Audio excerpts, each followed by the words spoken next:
我很想讲的一句话是：党内选举有需要搞成这样吗？国民党里面有需要有1450吗？我们难道受这样的伤害还不够吗？我们过去一再强调的，我们不要外斗外行、内斗内行的党内文化，我们今天这样做对吗？我选过非常多次，我最痛恨的就是选举用傲报或者选举用不实的抹黑来从事选举的活动啊，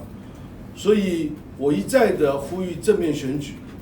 但是很遗憾，这2个月以来，我看到非常多的负面的攻击，包括粉专或者是 Line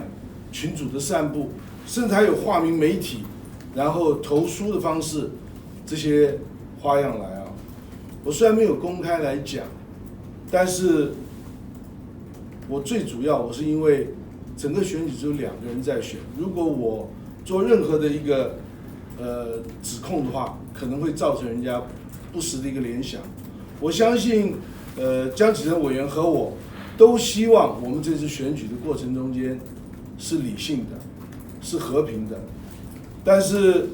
我看到的非常遗憾的就是从过去2个月。我看到了非常多负面的选举文宣，负面的攻击冲着我来，尤其这1、2天啊，尤其是今天一大早，非常多蓝军的群组都有人在散发造假的不实的文宣或图片。我很想讲的一句话是：党内选举有需要搞成这样吗？国民党里面有需要有1450吗？我们难道受这样的伤害还不够吗？我们过去一再强调的，我们不要外斗外行、内斗内行的党内文化，我们今天这样做对吗？所以今天我开这个记者会是我忍无可忍啊，我忍无可忍跟选举没有关系，最主要是因为我对党内不断自强的风气啊，我完全不认同。国民党已经奄奄一息了。我们如果还用黑函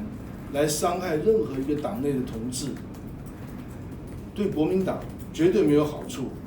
而且我一再强调，国民党要改革改变，党内外斗外行、内斗内行的文化一定要改。所以